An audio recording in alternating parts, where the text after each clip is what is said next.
नमस्कार, आप देख रहे हैं पुलिस महानगर। तो आइए शुरुआत करते हैं आज की कुछ खास खबरों से। राष्ट्रवादी कांग्रेस पार्टी अध्यक्ष और महाराष्ट्र के उप मुख्यमंत्री सुनेत्रा पवार ने रविवार को अपने दिवंगत पति अजीत पवार की विरासत को आगे बढ़ाने का संकल्प लिया। इस दौरान उन्होंने कहा कि उनके काम का मूल्यांकन उनके महिला होने के आधार पर नहीं किया जाना चाहिए। उन्होंने कन्हेरी गांव के एक मंदिर में हनुमान जी के दर्शन की परंपरा का पालन करते हुए बारामती विधानसभा उपचुनाव के लिए अपने अभियान की शुरुआत की।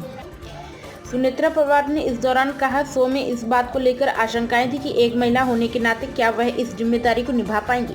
हालांकि अजीत दादा के आशीर्वाद और बारामती के लोगों के सहयोग से मुझे इस चुनौती का सामना करने की शक्ति मिली।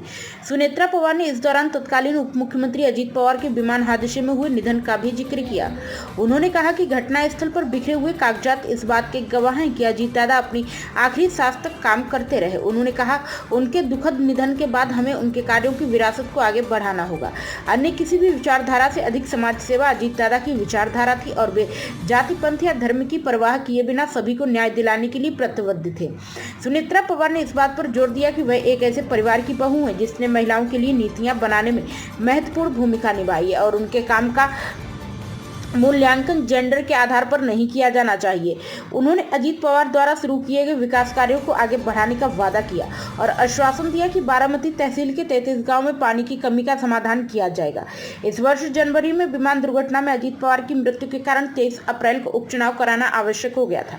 उन्होंने 1991 से विधायक के रूप में कार्यरत रहते हुए 8 बार बारामती निर्वाचन क्षेत्र का प्रतिनिधित्व किया था। अब तक की खबरों में बस इतना ही। ऐसे ही खबरों के लिए बने रहें हमारे साथ। तब तक के लिए नमस्कार।